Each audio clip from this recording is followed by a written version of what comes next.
কালি মই এটা নিউজ চাইছোঁ হিমন্ত বিশ্ব শৰ্মা গুৱাহাটীত ডাইৰেক্ট স্পষ্ট কৰি কৈছে যে CBI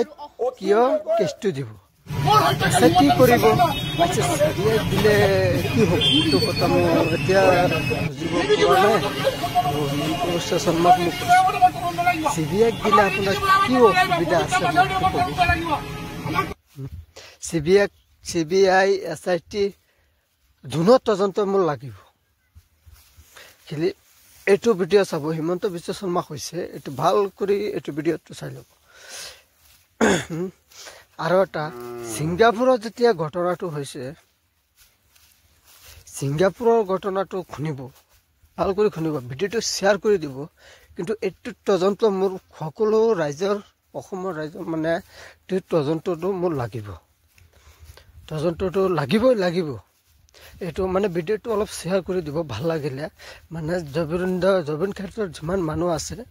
সকলোকে মই কৈছোঁ ভিডিঅ'টো শ্বেয়াৰ কৰি দিব আৰু হেছটেগ বুলি এতিয়াও লিখি দিব মোৰ জাষ্টিছ এতিয়াও লাগিব